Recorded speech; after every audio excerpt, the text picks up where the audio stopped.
Hey, good afternoon and welcome, of course, to Wealth by Design. It is Aaron here, doing my bit over here, but when I say doing my bit, basically becoming a bit of a sponge, sucking up a lot of information.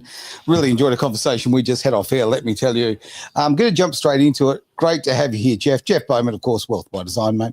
Thank you very much, Aaron. Always a pleasure. Now, I'm a bit concerned today because you've got a laptop in front of you. You look very official, mate. You look like you know what you're doing. I saw one of your other sort of guests on recently, and he had his laptop. He looked very, very. Yeah, it's a change in look.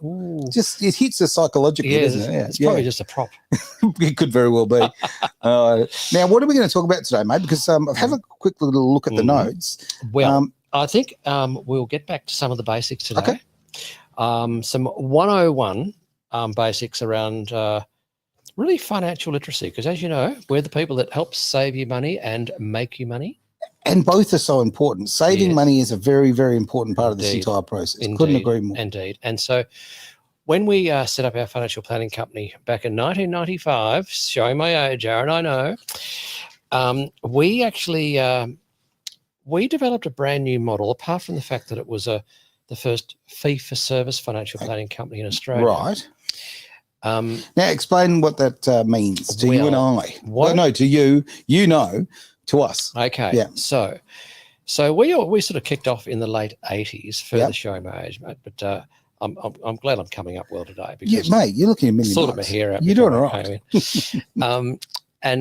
So late 80s we got going. In those days it was essentially a life insurance industry. Yeah, it was. Right. So you were selling whole of life insurance policies. Yep. Which were savings plans and life insurance policies built into one. And it was just starting the financial planning world. Yeah, okay. Just mainly led by what was going on in Europe, mainly out of the UK. Okay, I didn't realise that. Yeah, yeah. So and very much a transaction-based industry. Right. So we used to send out letters and follow up. You could even legally do it, knock in those days. Oh, really? Yeah. Okay. Yes, mate. Just like they did. We were the men from Prudential. Oh, really? Yeah. Do you know what? The bowler hat, like yours. That's not a bowler hat. No, it's not. But I'll tell you what, I do remember the advertising. Yeah. And I do remember, I mean, the late 80s particularly, it was focused on life insurance, wasn't it? Yeah, very much so. Yeah, I remember, the big players sort of stepping out in the market. I remember Prudential, I remember AMP and National Mutual. Yeah. Mercantile Mutual. Yeah. So they were the good old heady days. Right. And a lot of fun. Yeah. So we and we're very good training on sort of basic budgeting, but it was a transaction-based selling industry. Okay. Very much. Well, give you an idea. 97% of life insurance agents were out of business within the first year from starting. Whoa, okay. Because it was commission only. Sure. No salary. Tough. Unless you could sell. Yep. You're going hungry. Yeah. You didn't eat, mate. Yeah, no. So from there, we then set up WB Financial. Yep. And that was a group of Prudential agents, and it was it had its own AFSL, which meant Australian Financial Services License. Right. Which meant we were our own bona fide financial planning company, and it was the heady days, like the very first to go fee for service. Sure. Which was where we were not flogging product. We'd sit down with someone like you, Aaron, you and your wife and your little kids around the kitchen table. That's how we did it. I remember those days. And we go, righto, well, look, we're not going to flog you a bunch of product. We're actually going to sit down and talk to you about what your lifestyle is all about, right? What's important to your lifestyle, and then we'll build a financial model around your lifestyle, to help with paying off debt and building up assets, right? Etc. Etc. Okay. And that was the big difference. You're either a financial planning company that were a transaction-based business that flogged product, basically. So all the banks did, and that's what we all remember, right? Yeah.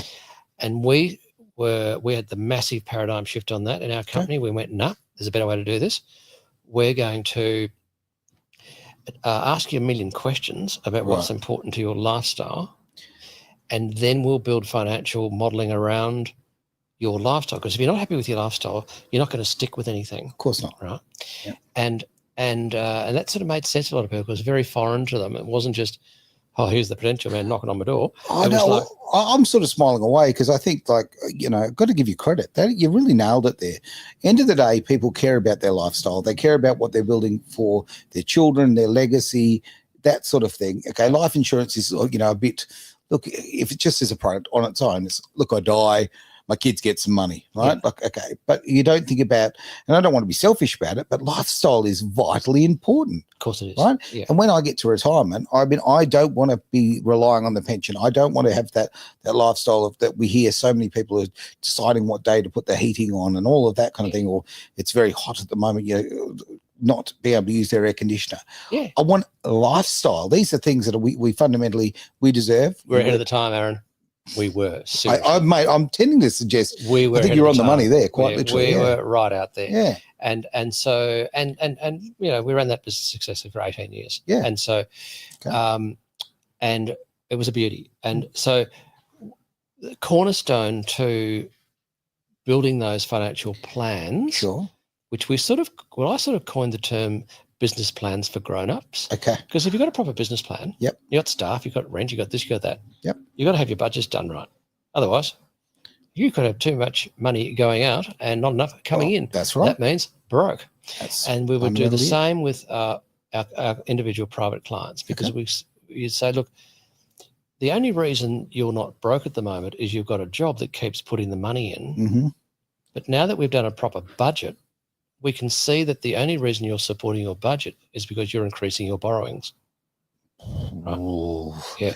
So their debt levels would be increasing. That's because credit was it was easy credit for a long, long time. It's not so much now, but we had probably 40 years of easy credit. Yeah. Totally.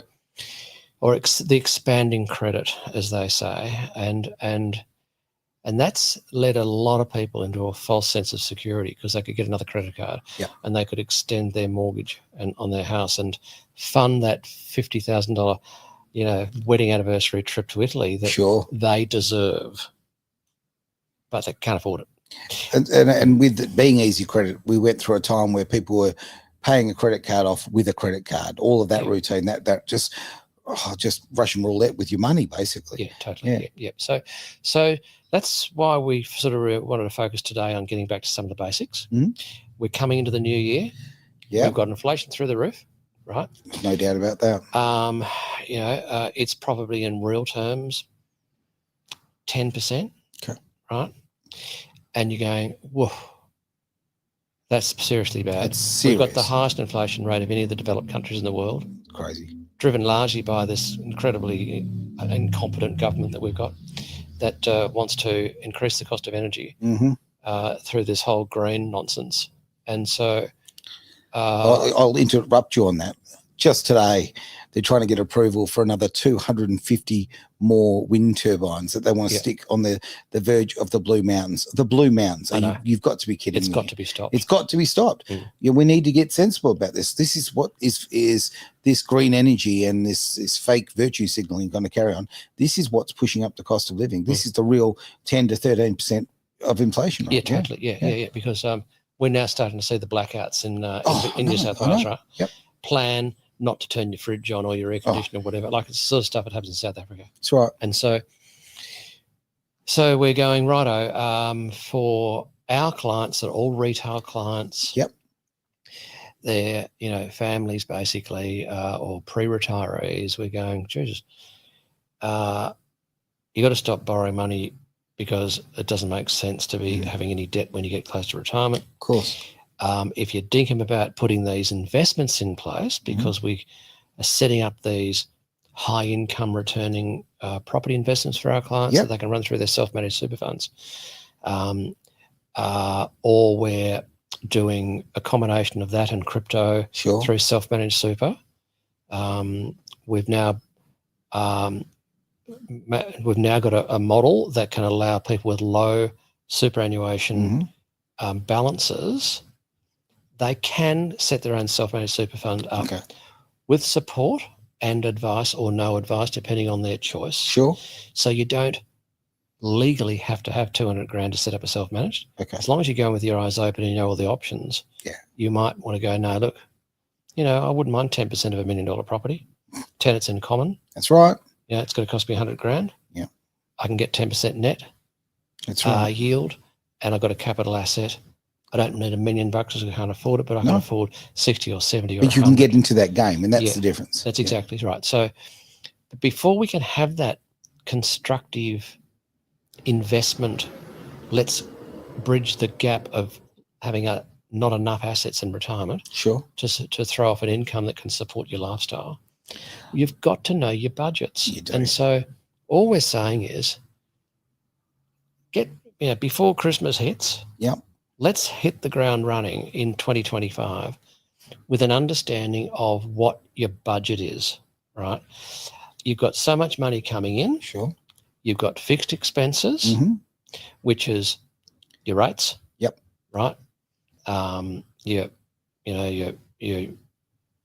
internet service provider. Sure. Your private medical insurance, all their fixed expenses, you know what they are.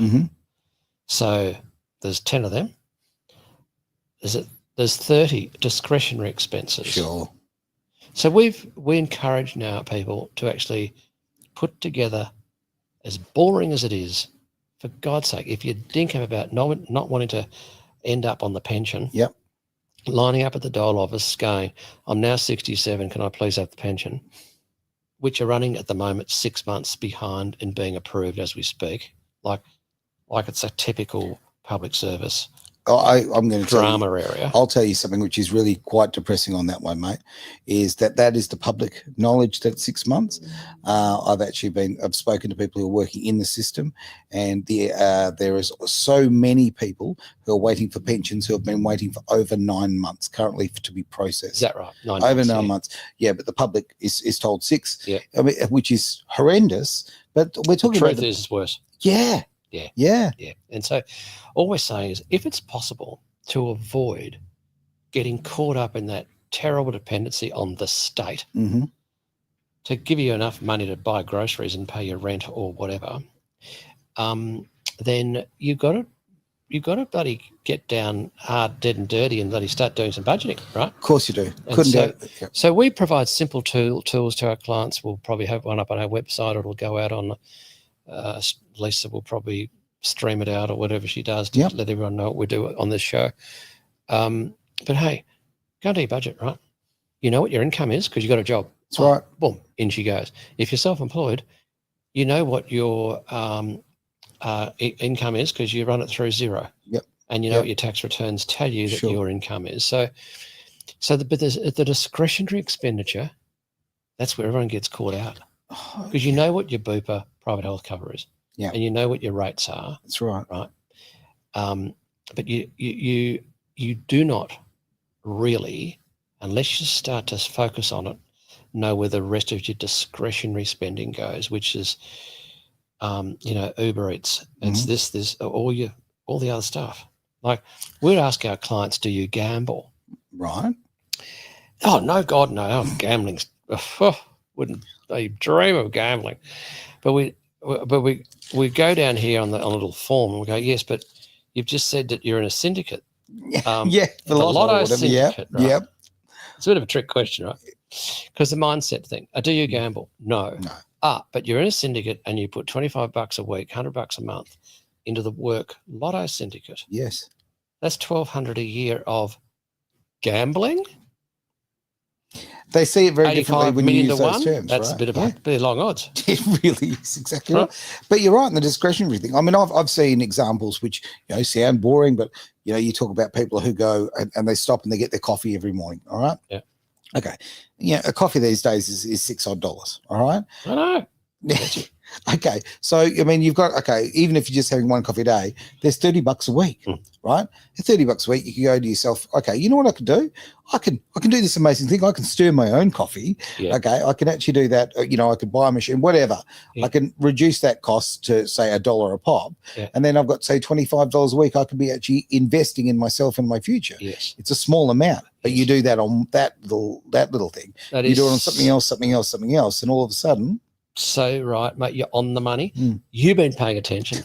I tried it. I Last tried 10 it. weeks, you've been paying attention. Because, as you know, we've got a digital wealth platform. Yeah. Right. You could go and buy $30 Yep. of a Bitcoin. I know. That's amazing. How good's that? Well, yeah, especially when you see the price of it going up and up and up. And, and you feel like, because if you, to those just looking from the outside looking in, Yep. you think, oh, Bitcoin's $100,000 or, whatever it happens to be at the time. I can't possibly, I missed out on that. No, you didn't. No, you didn't. Go buy $50 worth. Buy 50, buy 30, buy whatever you need to buy. Dead right, buy because it goes to how many zeros after the decimal point? I've forgotten already. Look, I think I want to say 8. Plus I 3? want to say 8. 8. Yeah, am I Well right? done. Yeah, there we go. Yeah. There we go. 8 zeros after the decimal point. Got And some so- comments coming through too. I might just Ooh. throw them up on screen. I do apologise for my slowness on this one here, but there we go. There, this is obviously from much earlier on. This easy credit broke up families, and that's a very good point when we were talking about before. And this is a thing. It really did when we saw interest rates fly up. I mean, I saw my mother and father, our lifestyle change very, very, very strongly in the late 80s, early 90s when interest rates went up to 18.5%. I mean, we were we had a beautiful home and goodies and all that sort of carry on. But my word, did I see the stress on my family from that? And we survived through, but I think about so many families that didn't. So it's a great point. Like, and we don't like to talk about money so often, but money can't buy happiness. But I tell you what, it can sure rent some for a while, and it can also take away a lot of pressure. Yes. I think it's a very important thing. I love this. I love one quote I heard years ago. Look, someone said money's not everything, and the other bloke said, you know what? I agree, but it is right up there with oxygen. In this modern world, you just can't get on without it. You got to have it. You have to have it. Exactly right. Yeah. But also the thing is, it buys you options. And this is not just about materialistic things. I had a situation years ago, and I won't go too far into it, but I just want to say this. Many years ago, I had a situation where I had a family member who was in dire trouble on the other side of the country, right? Mm-hmm. Okay, and really needed support. I was in a good financial situation. I just jumped on a plane, right? Yep. Didn't think about it. Boom, boom, boom. Got on the first flight. Was able to support that person through a really tough time. Now, that's not all about money. That is about buying options. Now, if I was in a situation where I was in a flat financial state, the phone ain't going to do it. Honestly, This person needed genuine support. Dead right. So it's covered in so many things. It's not about a sports car. Yeah. It is about your family and giving people Standard of living, choice. Spot on. A lot of your listeners are very big on independence. Very, very much so. And not wanting to rely on the government for anything. Yep. And that's just normal. But if your choices are taken away because you don't have enough disposable income, then you are in strife. Yeah. Look, Jeff, I've lived it and very much still live it right now. And so I know this is very, very true. I've been very, fortunate in my past life. I've had options. I've had some strong finances. Situations have taken that away from me. Mm-hmm. And so I felt it in very real terms. Yeah. And it is it's so life-changing if your health takes a bit of a turn. Like there's no, I'm going to take a break. You just have to keep punching through. Yeah. Getting your financial life in order is getting your life in order. Yep, absolutely. One thing too, which is a standout when you actually sit down with people around their lack of financial literacy, is the difference between your assessable income and your taxable income. Oh, right? People don't realise. They don't, because some people, most even salaried people, they've got tax deductions, so they might have income protection insurance, right? Sure. They might be running their business part-time from their home. So a portion of their home can be tax deductible, of course, like half the bedroom or whatever. Yeah. And they work that out with their accountant. And so you've got taxable income. Yep. Only after you've worked out, what your expenses are and you deduct those expenses from your assessable income. And that is just a fundamental piece of financial literacy, because you might have an investment property. You start to get into it a bit then, because your accountant's forcing you to go, well, come on, is that a depreciable item, or is it full tax write-off when you fix a bathroom up. Right. And you're forced to up your financial literacy a bit. Gotcha. Yeah. But even super, you see. So when you run your own little budget and you go, oh, look, I think I could probably maybe put my employer is going to put in, or 11.5 grand this year, like 11.5%, because they're on $100,000 gross salary, simple numbers. Yep. But because I can put in 30 grand, I might want to put an extra 5 or 10,000. So they can play with that on a proper little Excel spreadsheet or any little budgeting device. Yeah. And go, right, I'll put 10 in. Oh, it's fully taxed because the Excel spreadsheet will put it in as tax deductible, goes in as a pre-tax expense. And then they look at their disposable income and they go, oh, I can still have 8,900 a year in savings, even after I put 10 grand into super. So it's educational at the same time. It's so important, mate. And it really is. Yeah. And so we're so fortunate we live in a modern tech time. Not that Excel's a new idea, but to use something that is technically accurate. Sure. To give you peace of mind. Because at the end of the day, we can't have any constructive discussions with our clients about an investment strategy unless we know if they've got a savings capacity, right? Because Australians, as you know, mate, are notorious for living to their income. No doubt we about are it. the world's leading champions in the world of living to our income. And some would say beyond it. Yeah. There you go. It's so true. You're on 100 grand a year. You're taking home, 70,000. You spend the lot. But if you're on $1 million a year, you will still find a way to spend the $500,000 because half's gone in tax. Yeah, true. Because your kids start going bloody business class and all this sort of stuff. You make change. You're spot on that. You just, whatever money you earn, you just lift your income, your lifestyle rather, to match that. And but the literacy thing is a big deal because a lot of people go, I make X, Y, Z a year. Well, you do, but then Mr. Taxman comes and takes his chunk, right? This levies, da-da-da-da-da. The actual money you're getting is far less than that, but the people don't realise that. Yes. People just, And they don't spend the time. So true. And I think if you just say budgeting, it's so boring and dry. People go, oh, my God, I'm going to have to work out how much I'm going to spend on tomatoes at Hungry Jack's, or Farmer Jack's. Farmer Jack's. I knew what you meant, actually, so it's all right. Because I don't know, when I go into Hungry Jack's, I don't have to do a quote. But all right, okay. Got my Jacks mixed up. If you can sort of interface with a tool, even a simple Excel spreadsheet, contributions to a tax-deductible item like super or interest on your investment property, it gives you tangible stuff to look at and go, oh, this budgeting actually is quite good. I quite like it. Sure. Because I can see the net benefit it can have to me. And then you go, well, if I've got, 15 grand saving and I put 5 grand as a buffer, I've got 10.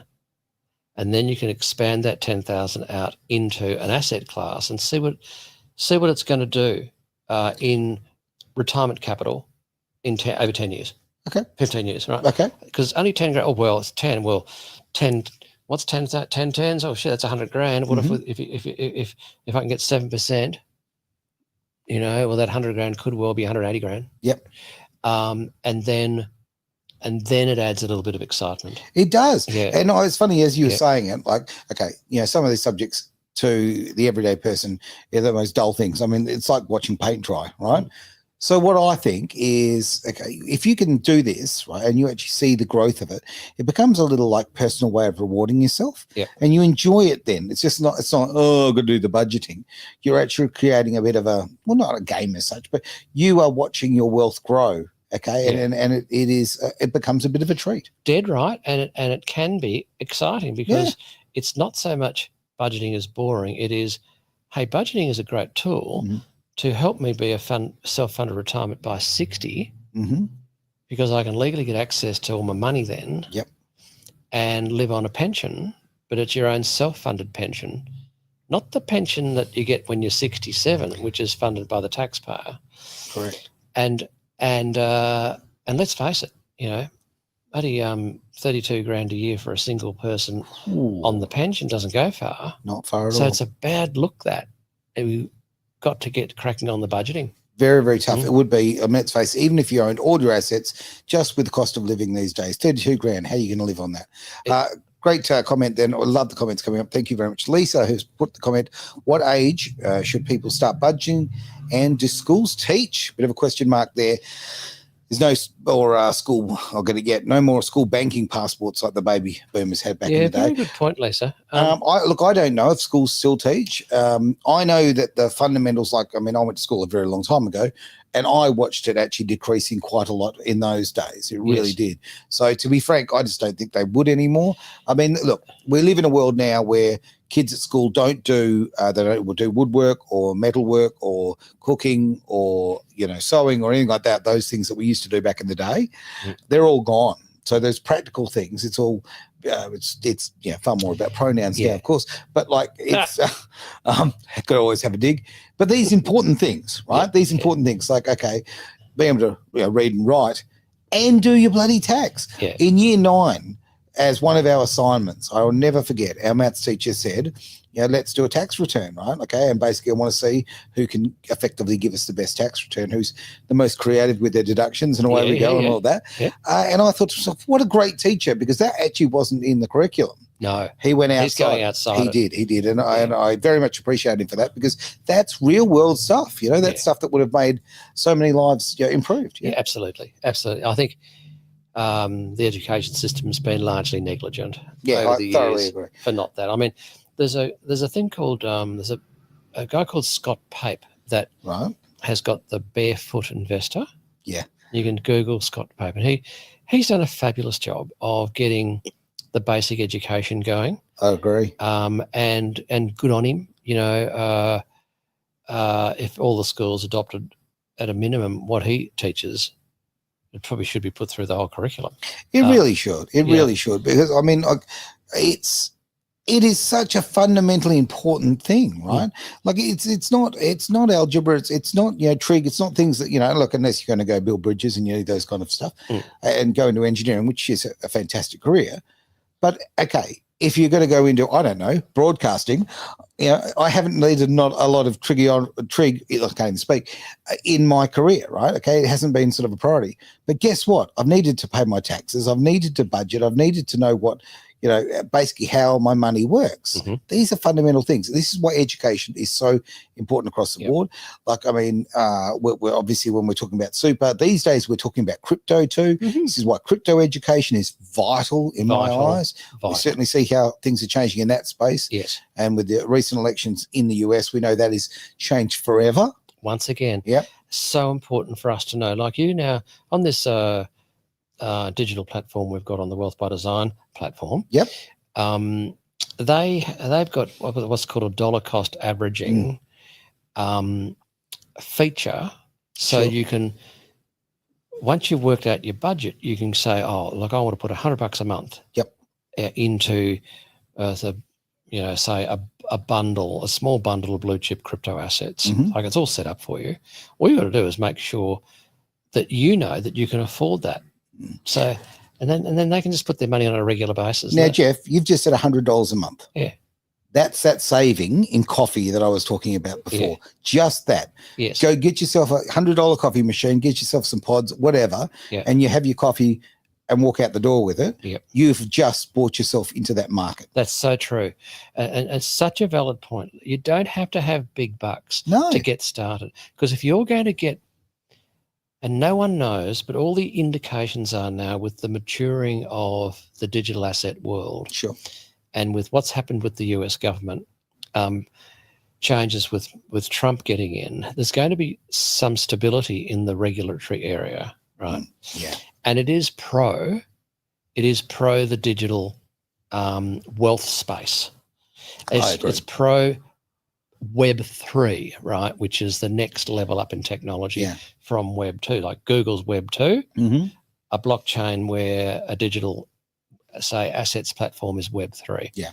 And so it's just the next phase of technology. And so to be able to now get access to those areas that on the surface look like being really high growth areas for probably 2 or 3 years, it's a guess, but it's looking like that. Yeah, okay. And with BlackRock and Charles Schwab and Vanguard and these guys in New York really getting on this digital wealth crypto bandwagon and developing basically a fifth asset class, because we've got cash, we've got fixed interest, we've got property, we've got shares.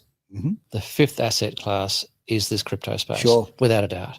It's gone from 2.5 trillion in market capitalization 2 weeks ago to 3.5 trillion. What? It has. In that short of time? In that time. Whoa, I didn't know that. Okay. And when you think that the global investable funds is 450 trillion, 3.5 trillion over 450, it's still a tiny area, but it is growing very quickly. And if you see what's happened in the last 10 days, funnily enough, it's lined up with the next growth cycle, which is the fourth growth cycle in a row. Okay. So it lined up with that, and coincidentally, the US government Trump regime getting in, which has added $1 trillion to that market capitalization. So if you can get in for $100 a month into that fast-growing world, then it just may be that $100 every month could be, it could be $1,000 in 3 years' time. Right. But if you're putting 100 in every month, well, 12,000 could be 120,000. Of course. If you're going to get a 10 bagger, as the old saying goes, there's no one saying that's going to happen. But if you read all the research and look at the support that it's getting from the institutions, that just might be a high growth area that you need to be focused on. So much more emphasis on coming back to your budgets. Yeah, how much can you afford? Yeah. Well, Jeff, here's your alternative.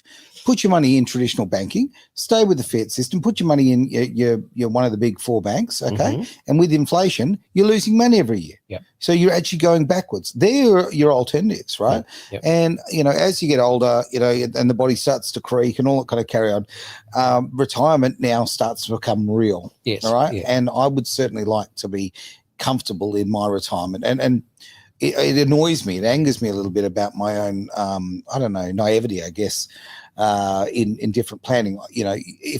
Imagine if we started planning this at the age of 20. Imagine that, Yeah. Well, compound's a fabulous thing. It really is. But if you lose time because you're getting older and you're nearly in your 50s or even 60s, and you're going, well, Jesus, I've got people now saying, Jeff, look, I know I've been stuffing up. Yep. And I know I'm 55, and I know I've only got 70 grand in super, but I'm earning good money. I promise you I'll keep working to 70. Like they're feeling terribly guilty. I must have given them a bit of a beating. Maybe. And so they go, I'm going to work to 70, right? So I'm 55, I'm going to go to 70. Yep, no problem, righto. So we've got a bit of block of time to work with here. So even there, you can do a lot of stuff in 10 or 15 years. Of course you can. Because the power of compound. Yeah. And I certainly don't want to give people the impression that, don't start now, okay? No. By any stretch of imagination, and you can beat yourself up about the fact you didn't start 20 years ago. Or, we're about to hit New Year's, all right? 2025, it's a nice number, okay? Yeah. Right in the 25 there, it's, it's kind of, we're living in the 20s, the raging 20s or whatever it was back there.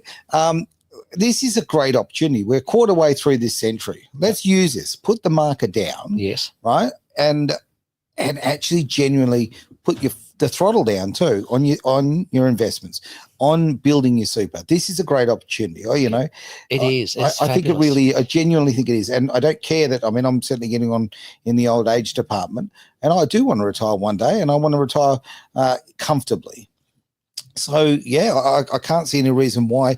In fact, I think it's actually more incentive than if I was doing it over a longer period.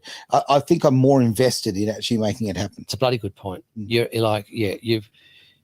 more, you're sort of more riveted to the pole a bit. Yeah. You're going, well, hang on a minute. A shorter time frame, I can get it in my mind. Easy to manage, and I can forecast the next 5 years fairly well. What I'm going to do, blah blah.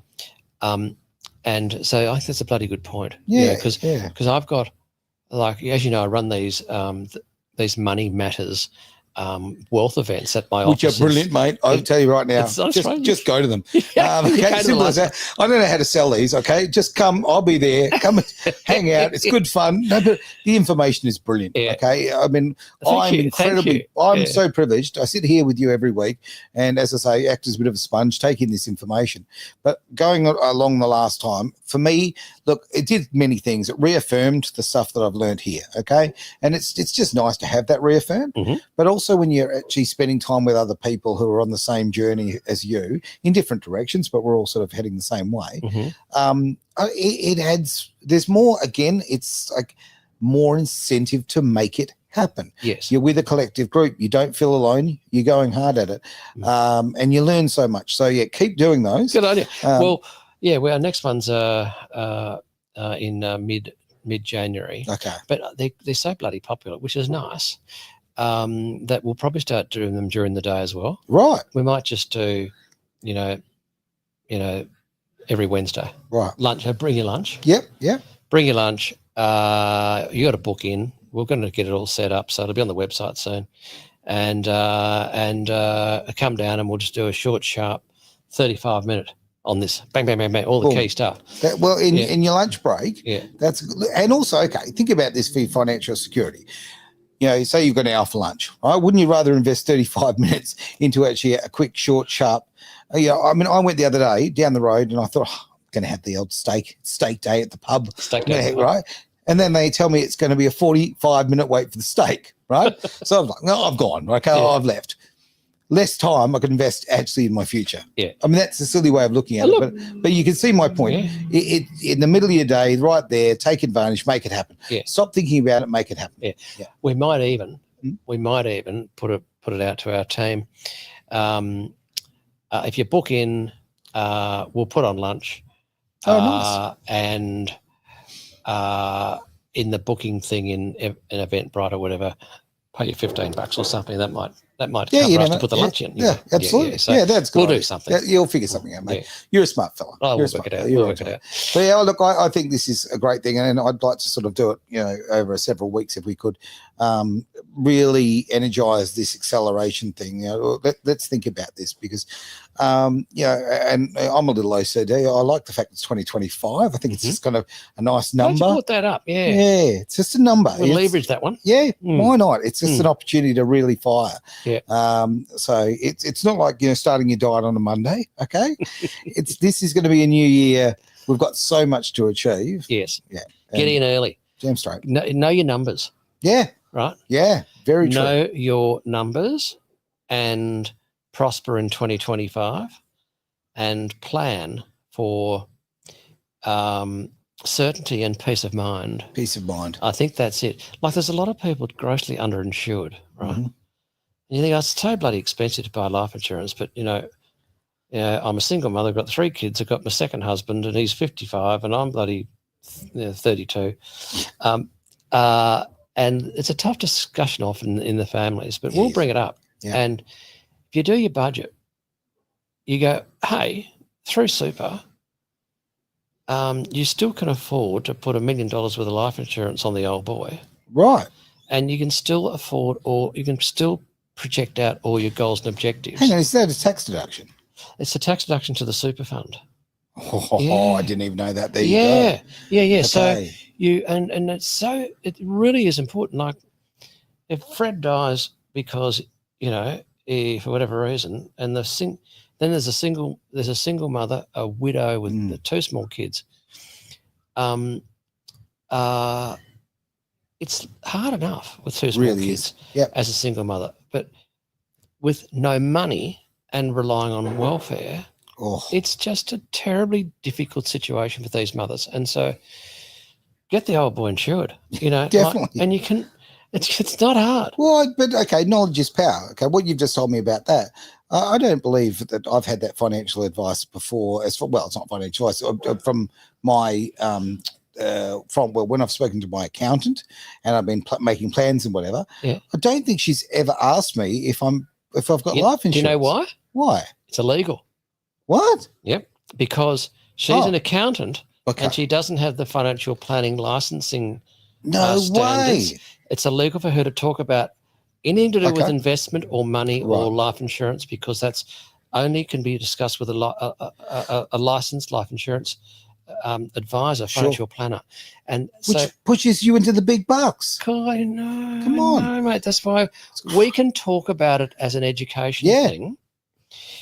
Because we legally can, because as everyone knows on this program, we are not licensed financial advisors. That's right. We only provide education, training, and advice. But I can openly say here, hey, you can buy life insurance through your super fund. Yep. So look your super fund up. What is it? Oh, it's AMP, it's Australian Super. It doesn't matter. Yep. You can get the statement, for God's sake, Mhm. but ring the 1300 number and say, look, how much is it going to cost me to put $1 million worth of life insurance Yep. on my husband's life, because this is his super fund, right? Right. And they may say, well, look, we can't tell you, Mrs. Jones, please get your husband to call us. Sure. So then he phones up and he goes, righto, well, it's going to cost whatever. Yep. But the assets in the super fund will pay that premium. I didn't know that. Yeah, so it's not taking money out of the budget. See, I didn't have $5,000 to spend on a financial planner. And as you were having this conversation, I'm thinking, geez, I'm not too pleased with my accountant, right? But now I realise it's out of her scope of her being allowed to, Yep. that annoys me greatly. Yeah. This is part of the yeah. government, of course, this under the guise of consumer protection know your and all client, the sort yada, of yada. stuff. Yeah. They've really missed the mark, because Really, yeah. so many people are disenfranchised with the facts about simple stuff they can do themselves. Yep. Yep. And just lining up a benefit, just simple things like, go back to that superannuation thing. I gave a broken family example there, right? Because he's the old bloke and it's a second marriage for him and it's the first for her. He may well have children from a previous marriage, right? Okay. He's got the opportunity to say, hey, with the 2 children and my second wife, Mm-hmm. I'm going to look up binding nomination of beneficiaries with the super fund that he's with. Okay. Get a bit of paper printed out and sign it and go, I, with my binding nomination, nominate my 2 new children and my new wife as the sole beneficiaries to my super, including the life insurance payout, right? Yeah. That stops the dodgy ex-wife from his first marriage, right? Because in this case, she was dodgy. Yeah. Like she was bad, seriously bad. Right. Sometimes it's the blokes that are seriously bad, but in this case, it was her. Gotcha. And she can't challenge the trustees because it's a binding nomination. That's right. She can't go try and get in there for the chop. I love that. That's a very important thing, mate. I'm so glad you brought that forward, because that's actually a concern that I've actually been asked about, and obviously I can't answer because I'm not up on the knowledge. So I'm really glad you've covered that, because a lot of people who are in the second marriage, third marriage, whatever the case may be, are concerned about former spouses who, might be financially motivated. We'll just put it that way. Oh, look, predatory comes to mind. Yep. With some of this behaviour of the not too scrupulous humans that are floating around out there on the planet. That's right. But there's structures that we can teach people about. Sure. Like they're really no one knows the difference between joint tenant ownership of a property and tenants in common. Yeah. No one knows. No. I saw someone the other day with the roles were reversed. She was the older one, 2 children, 40. $500,000 in cash from the settlement from her previous marriage. Right. She had the toy boy. He's got his eyes on that money. And I mean, maybe I'm cynical. I don't know. And they want to go and buy a new home together. Right. But there was a bit of pushback going on. She's going, God, if I put my $500,000 into the house and, bloody, I love Freddie, and especially when he's 15 years younger, it's just great. But, what happens if we get broken up? And does he get my $500,000 from my previous marriage? Sure. And I said, do you understand how tenants in common works? I mean, what do you mean? So go and buy your house, but if 90% of the value of the new home is with your money, because he's got a little bit and you got a lot, sure, you can own 90% of the house on title. on title. On title. And you can will that to your two boys. Now, Hey, exactly right. I mean, look, this could have saved me a lot of money had I known that a long, long time ago. I mean, I married divorce Barbie. She came with all of my accessories, right? Anyway, on that, I think we'll end the show. Thank you very much for being part of it, everyone. Thank you for all the questions. Thank you very much for turning up, listeners. It's just always a pleasure, and I love being interactive. It's such a great part of what we do here at Edge. And of course, if you want to hear a replay of this, you will hear a replay of this show on Saturday as well. Just check on the old guides on the website, and probably Sunday as well, the way things are going, because we've got a bit of a financial thing going on Sunday that I just think that today's show would fit very, very nicely, and so I might slot it in there as well. Because, Beauty. I mean, ultimately, more coverage, the better. Yeah, well, we want to serve our viewers and our listeners. So if you want to listen to those, you can listen to edgeradioaustralia.com.